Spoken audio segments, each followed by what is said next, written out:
thank you udah datang. Jadi tadi pertanyaannya Hitmaker kenapa sekarang bikin bukan cuma horor.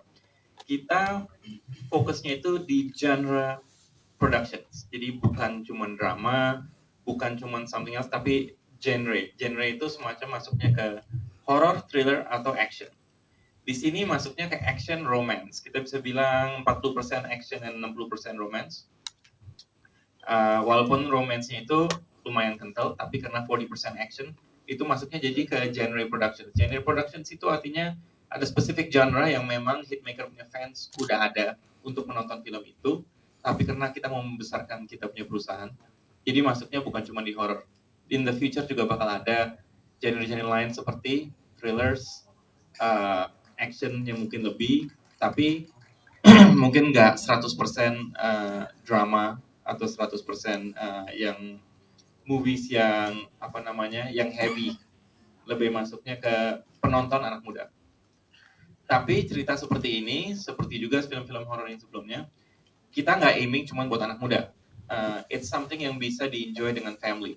Karena tema-tema yang kita angkat biasanya itu kita selalu ada moralnya at the end, apa yang kita dapat dari sebuah film, dari apa yang kita dapat dari sebuah cerita, dan at the end itu bisa dinikmati dengan keluarga, dan bukan sebuah film yang ketika nonton dengan keluarga jadi awkward. Tahu kan ada film-film seperti itu, tapi ini kayak oh ya pas mereka. Kalau ini bisa dinonton dengan keluarga, dan ketika mereka keluar sesuatu yang bisa didiskusi antara orang tua juga atau just yang anak muda juga. Dan tadi sempat aku tanya tentang zaman sekarang itu kalau hamil di bawah 18 harus tanya orang tua dan lain sebagainya.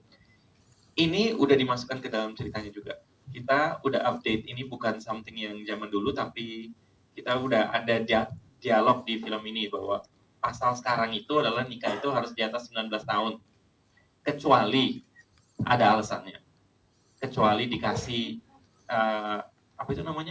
dispensasi dari government, itu ada ya. Dan baru-baru ini juga kalau nggak salah di IG Pandemic Talks, ada banyak anak-anak sejak COVID itu mereka nggak continue dengan sekolah karena masuknya ke pernikahan dini ataupun hamil dini. Jadi walaupun peraturan itu ada, dispensasi juga ada. Jadi itu kita masuk ke memang cocok untuk yang diangkat zaman sekarang. SMA, masa-masa paling ceriaku, prestasi tinggi, dan teman-teman terbaik.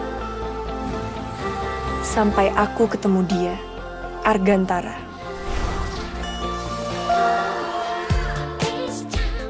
Gak sangka aku akan nikah. Pertanyaannya, emang iya benar ini bukan kali pertama aku kerja sama Om Guntur. Dan jujur Om Guntur adalah saudara yang aku respect banget. Maksudnya beliau bukan cuma pintar, berpasti itu ya. Tapi aku ngerasa bisa nyaman dan punya chemistry yang bagus. Dari komunikasi, dari apa yang misalnya kita bicarakan saat lagi reading atau lagi ngobrol. Karena bagi aku penting banget sutradara punya attitude yang juga sangat-sangat baik dan membuat pemainnya juga nyaman. Dan itu aku menemukannya di Om Guntur. That's why saat kita se-project bareng lagi, kayak aku sangat bersyukur banget. Jadi nggak perlu ada banyak penyesuaian, tinggal kita ngomongin visi misi kita kali ini untuk film ini apa. Karena pasti kan berbeda dengan yang series. Dan aku juga banyak banget dibantu yang kayak aku selalu ngomong ke Om Guntur, Om kalau misalnya karakter aku ini sama seperti series aku sebelumnya, kasih tahu langsung ke aku ya biar ada perbedaannya. Dan banyak diarahin, diajarin juga. Jadi ini pengalaman bikin film paling asik sih buat aku. Gitu. Sebenarnya kalau berbicara masalah seni, baik itu di musik maupun di film, itu seperti wahana gitu ya. Kalau kita masuk ke dalam satu wahana, ya kita nggak peduli siapa sebelah kita, terus warnanya seperti apa, yang penting seru gitu. Tapi dalam hal ini, mungkin Argantara adalah, saya bisa bilang ini salah satu project, bukan salah satu, tapi mungkin satu-satunya project yang berani mengawinkan generasi kami dan generasi Aliando, yang mana sekarang kalau di pasar kan ada satu fenomena bahwa anak-anak generasi sekarang itu menyukai musik-musik 90-an ya. Kalau bisa dibilang yang menguasai Senoparty itu ya musiknya Potret sampai sekarang gitu, yang menguasai festival-festival yang padahal penontonnya semua bukan usia kita gitu. itu ada satu rumusan yang mungkin juga mesti kita riset bersama-sama kenapa fenomenanya seperti itu. Tapi Argantara itu satu challenge buat kami untuk nanti kami bisa membuktikan atau juga mungkin film Argantara menjadi satu karya yang bisa membuktikan bahwa generasi itu sebenarnya nggak penting dalam sebuah karya, tapi pemikiran-pemikiran yang berbeda atau gap yang berbeda itu justru ketika disatukan menjadi sesuatu yang dahsyat harusnya ya, insya Allah seperti itu terjadinya. Gak sangka aku akan nikah sama dia dan hamil di umur 16 tahun.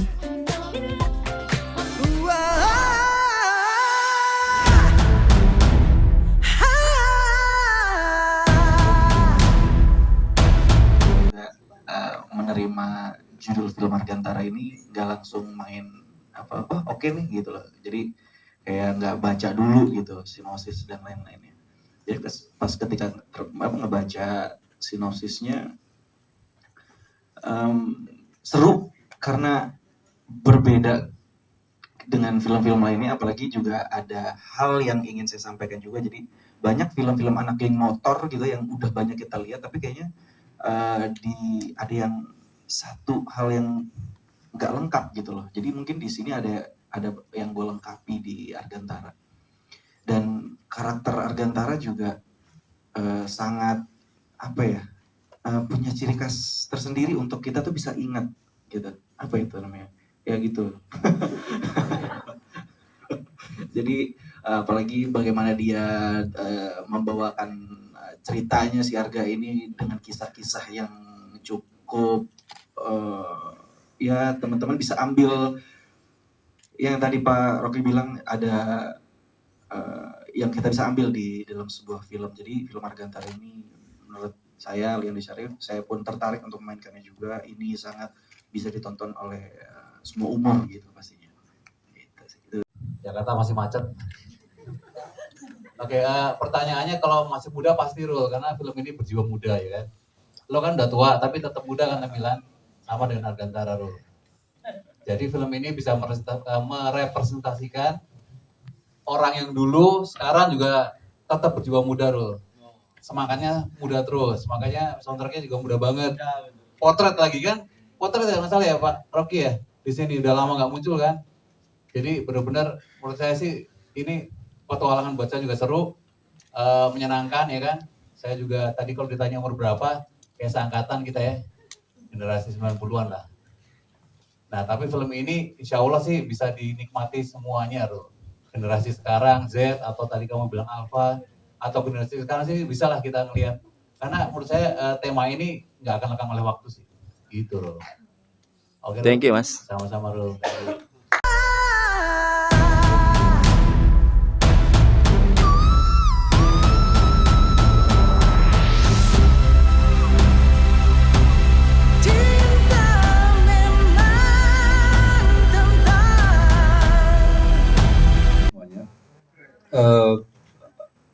Di dalam pengerjaannya memang kita berpikir keras, kita musiknya mau kayak apa, karena seperti yang Meli bilang ini bukan film romantik biasa, ada juga ada friendship yang kuat, ada kekuatan, ada actionnya.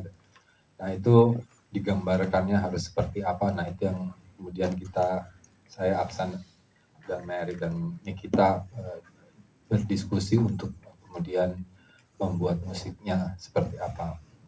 Ada 2 lagu di situ yang harus kita sampaikan. Satu moodnya cepat dan satu moodnya untuk romantik.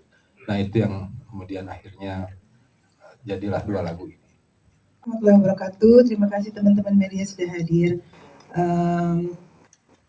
Waktu ditawarkan sama Pak Rocky, kita sih udah lumayan berapa film ya sama Soraya ya.